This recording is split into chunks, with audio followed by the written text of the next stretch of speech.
Hi Cancer, maraming salamat po kung bumalik ka at patuloy kong sumusubaybay. Sa mga bago at crosswatchers, maraming salamat din po. Maraming salamat po sa mga nag-like at subscribe at magla-like pa lang po at magsasubscribe. Maraming salamat po sa inyo. Money career po ito mga dude. Ito po ay para sa lahat ng mga Cancerian. Visualize abundance in all forms. Wow. Talaga, nag-visualize po kayo. Maaring kayo po ay matagal lang nagmamanifest at sinusubukan nyo po yung iba't ibang manifestation technique. Nagawa mo na rin yung vision board sa ilan. Gumawa ka ng vision board. Savings, maaring ang ilan po sa inyo sa past o sa kasalukuyan ay hirap na hirap sa pera, walang natitira, walang savings.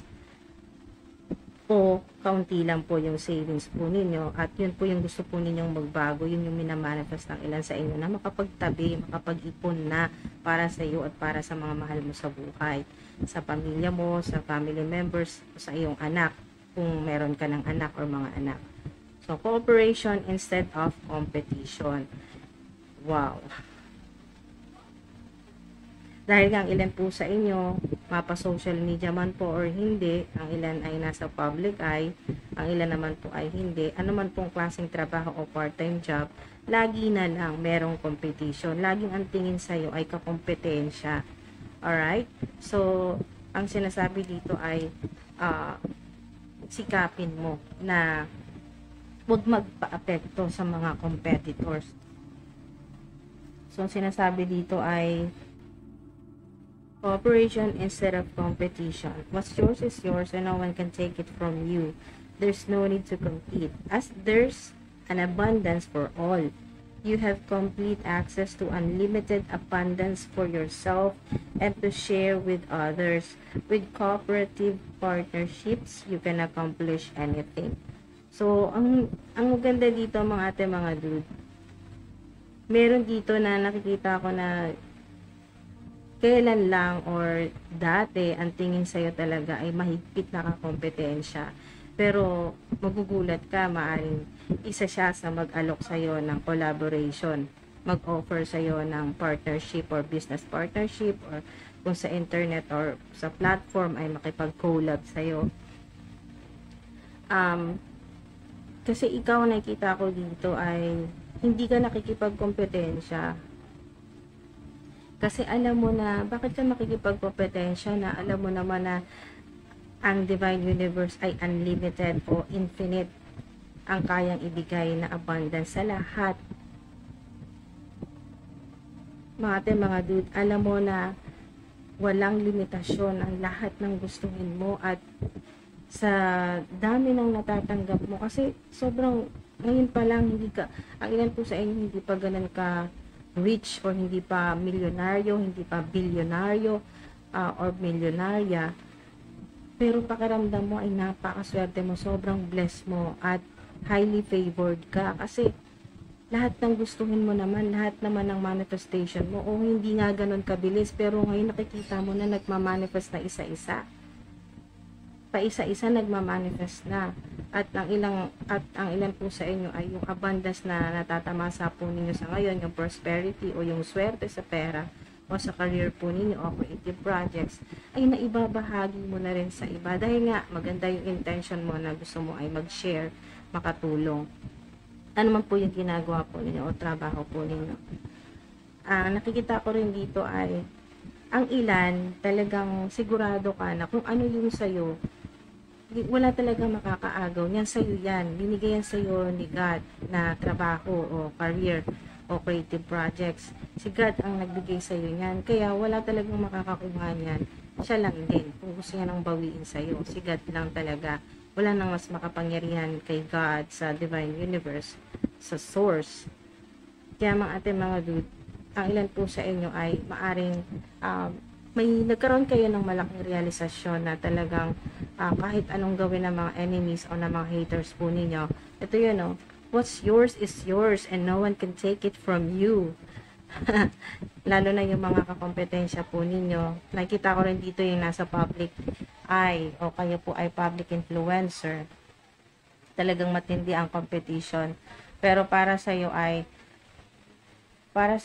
bakit naiisip mo rin na bakit pa sila nakikipagkompetensya, ay unlimited naman ang divine universe, na kung ano yung gusto nilang gawin ay pwede rin naman din silang maging abundant, pwede rin naman silang maging mayaman, basta pagsisikapan lang nila yung ginagawa nila at hindi yung ikaw lang yung binabantayan maya't maya kung ano na yung ano ng progress, kung ano na yung status, kung ilan na yung subscribers mo, yung followers mo. So basta sigurado ka na sa sarili mo, alam mo na sa tulong ni God na divine universe, kung ano yung sayo talaga yon, walang makakaagaw niyan kahit anong gawin nila. Yung mga copycats na nakita ko dyan, copycats, mga snakes, yan po mga sobrang makipagkompetensya, yung ayaw na maunahan mo sila, ganun yung energy. So, dito naman po sa mga wala pong savings, na nangangarap po na sana makaipon para makabili ng bahay, sana makaipon para makapagpatapos na ng mga kapatid o ng mga anak, o sana makaipon, makabili ng sasakyan, kung ano mo pong klaseng sasakyan, o makapunta po sa ibang bansa, makapagbakasyon, o yung mga mabili mo na yung mga gusto mo, serious po, mga material things naman, mga bagay po na material magusto po ninyong gawin, magawa po ninyo kung kayo po ay makakaipon. Yan po mga dude. So yan po, ay lumabas yung savings, talagang magkakaroon ka yan. So ito po yung kumbaga confirmation mula po sa Divine Universe na kung gusto mo talagang makaipon ngayong November ay simulan mo na paunti-unti, ay talagang tutulungan at gagabayan ka ng Divine Universe para magkaroon ka talaga ng savings. Yan po mga dude, makaipon ka na. As you consistently save for your future is safe.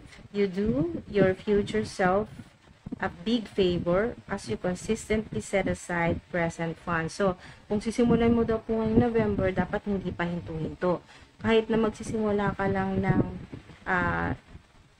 kung ilang mga dude, kung maliit lang na percent ng ibabawas mo sa iyong pera, sa sweldo mo, monthly, ay at least kahit magkano, kahit napakaliit lang na amount ay magtitira ka.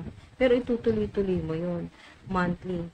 So, pagpapatuloy mo yan, lagi kang magtitira ng kahit kaunti sa iyong e-wallet o sa bank account mo o sa wallet mo, hindi mo sisimutan. This is a part of your self-care and path to feeling secure as you focus upon your life purpose. Talagang makakaramdam ka ng security, yan po, sa inyo pong money, finance, career. So, napakaganda po ng mensahe. Visualize abundance in all forms. God gave you such great spiritual power that everything you visualize eventually becomes reality.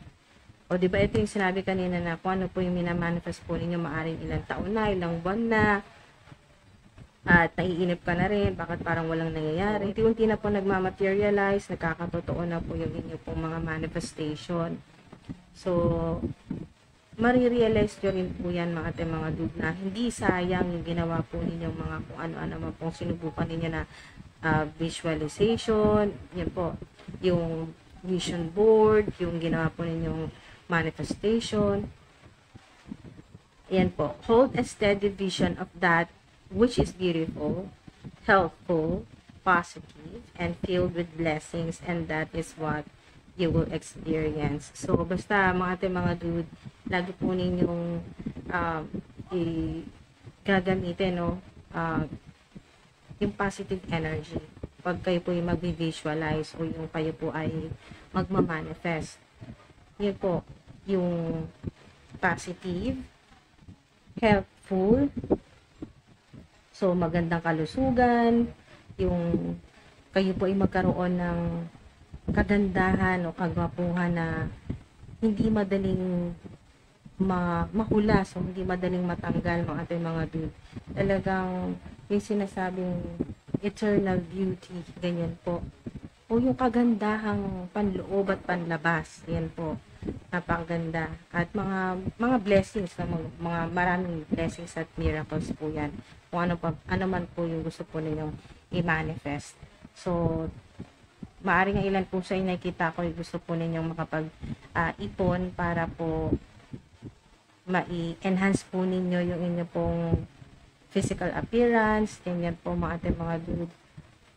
So, dahil gusto po ninyong mag-invest, maaring gusto nyo rin pong mag-invest po ng gusto po ninyong makasave, yan po, makapag-ipon para naman po magkaroon po kayo ng iba pang pagkakitaan o mag full time na po, yan po, na magkaroon po ng business, yan po, negosyo. So, napakaganda po yan, mga ating mga dude. Basta kung ano man po yung iniisip mo, magkakatotoo yan. Ayan o. God gave you such great spiritual power that everything you visualize eventually becomes reality. So, lahat. Sinabi dito, mga ating mga dude, sinabi dito, everything. Lahat na binivisualize mo, yung iniisip mo, na magiging maayos na sitwasyon sa pera, magkakaroon ka ng maayos na trabaho, matatag na trabaho, malaking sweldo, o yung creative projects mo talagang magpapayaman sa'yo, o negosyo mo ay talagang magpapayaman sa'yo, magiging talagang sikat ang ilan po sa inyo. Kung ano man yung binivisualize po ninyo, yun po yung magiging talagang magmamaterialize, becomes reality. So, magiging totoo. Yan po yung mensahe sa inyo ni Saint Germain.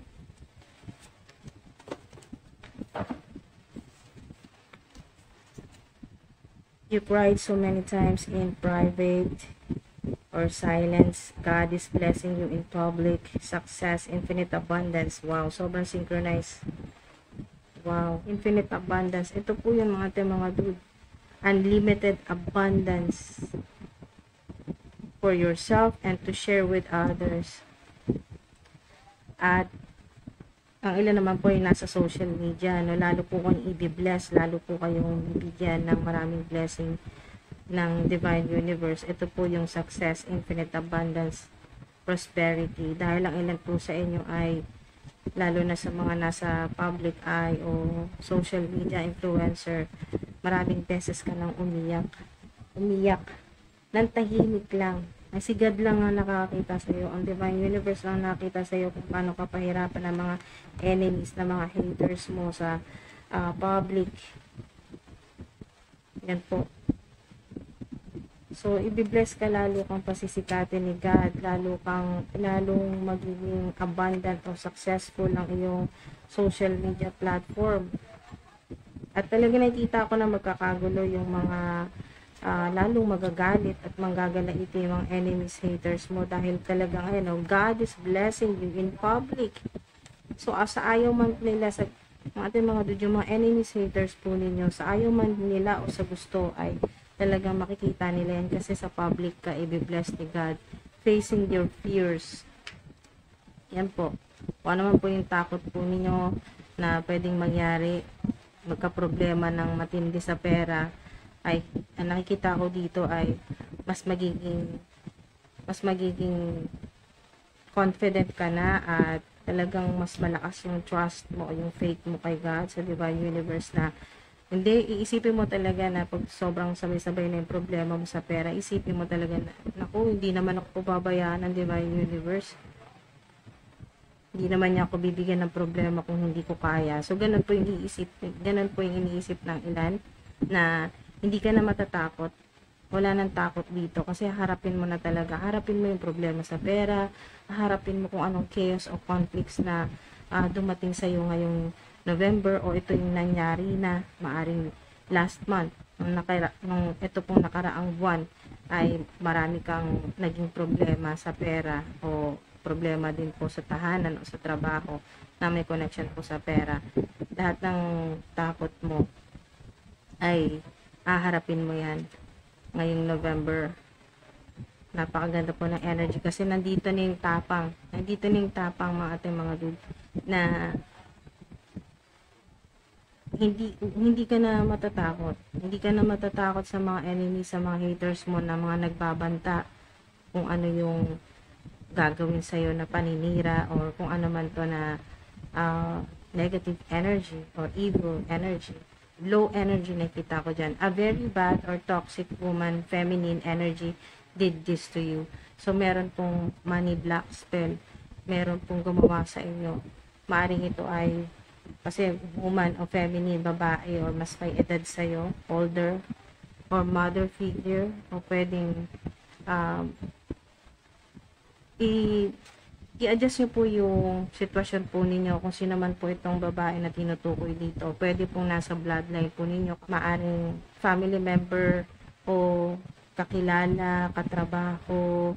Basta po yung mga ate, mga dude ay woman o feminine o mother figure po yan. Yan po, very bad talaga siya o toxic. Ayaw kanyang maging masaya. Ayaw kanyang maging abundant. Ayaw niyang makaipon ka kasi natatakot siya na pag nakaipon ka baka mas yumaman ka kaysa sa kanya. So, ayaw niyang magpatalo sa iyo. Pero hindi yun nangyayari kasi nga, ayun nga yung sinasabi ng Divine Universe eh. There's no need to compete kasi itong babae na to o itong feminine energy ay nakikipagkompetensya sa iyo. Malaki ang inggit niya sa iyo. Pero yun, there's no need to compete as there an abundance for all. Yun ang hindi niya alam. Pero ikaw, dahil nga talagang gising ka na, gising ka sa realidad, gising ka sa spiritual din na mundo. Napagdaanan mo ng spiritual awakening at hindi na bago ito sa'yo. Na talagang naniniwala ka na God is blessing you in public, success, infinite abundance sa ilan, mga dude. Confirmation niya na meron pong very bad or toxic woman o feminine no, gumawa sa'yo kasi energy did this to you, ginawa na yan sa'yo. Yan, money black spell o kayo po ay ginawan po ng death spell o magkasakit, mahirapan para hindi ka makapaghanap buhay, yan po. O magipit ka at may ginawa din ang ilan po sa inyo, nakikita ko yung enemy o yung hater po ninyo, lalo na ito pong toxic woman o feminine energy, ay ginawan ka ng chaos sa buhay mo o so naman po itong bullshit o drama na kayo po ay mahirapan at yung mga inaasahan po ninyo makakatulong sa inyo o nakatulong po sa inyo dati ay hinaharangan din niya para hindi ka na matulungan. Activate wealth corner of your room o yung sa house po ninyo, sa space, by placing purple accessories o yung furniture. Pwede rin po maglagay din po ng living greenhouse plant o yung mga talagang totoong halaman po yan sa inyo pong bahay. Indoor plants sa loob po ng bahay or pwede rin po yung small flowing water fountain o kaya po yung water features. Mga picture po yan or paintings ng tubig, mga tubig, ganyan po. Pampaswerte o maaring makadagdag din po yan sa inyo pong boost ng manifestation po ninyo. Shaman or healer po ang ilan, confirmation. Kayo po ay shaman or healer, medium, tarot reader, o meron po kayo po ay psychic, meron din po kayong platform, ganyan po. You are dangerously attractive, yan po, lalo na sa mga nasa social media. Ano man pong platform, talagang attractive ka, pansinin, talagang lilingunin at o babalikan ang inyo pong content. Malicious, malis, may gumagawa talaga sa inyo na hindi maganda. Ito yun, confirmation. A very bad or toxic woman or feminine energy o mother figure po yan ay ginawan ka ng kung ano ang ganito, malicious or malis. Siniraan ka. Siniraan ka. Mga dude. Ano man po yung gender po ninyo, you are dangerously attractive. Talaga. Wow. Maraming salamat po mga dude. Sana po may nakuha po kayo dito. Nakita ko na talagang tinatrabaho mo na yung life purpose mo. Nagkaroon ka na ng spiritual awakening. Wala ka ng takot. At hindi ka rin natatakot dito sa kung sino man tong toxic na ito, bad o very bad o toxic na babae o matandang babae. Marami ka nang iniyak, sobra nang iyak mo dyan at nakikita ka ng Divine Universe, nakikita ka ni God. Kaya binibless ka niya, kumbaga yung iyak mo patago na walang nakakakita, pero si God, ibibless ka niya in public na maraming makakakita sa'yo, maraming masyashock, maraming matutuwa, pero marami ring magagalit. Kasi ito yon, magiging successful ka. At yung abundance mo, infinite abundance yan. Ayan o, confirmation yan dito mga ate mga dude. You have complete access to unlimited abundance for yourself and to share with others. Basta tandaan niyo yan mga ate mga dude, kapag kayo po ay mayaman na milyonaryo, milyonarya na po o billionaire na po kayo, ay huwag nyo kalimutan na i-share din po yan sa iba. Yan po yung blessing ni God, i-share nyo po yan sa iba din. Okay, na nangangailangan. Kasi infinite po yung abundance po ninyo. Wow, napakaswerte na mga Cancer ngayong November. Kung ano yung i-visualize, kung ano yung maisip mo, o yung i-manifest mo ay talagang magmamaterialize. Mga dude, napakaganda po yan. Business partnership, maganda rin po. Swerte din po kayo ngayong November. Maraming salamat po mga dude. Ingat po kayo palagi. Love and light and peace.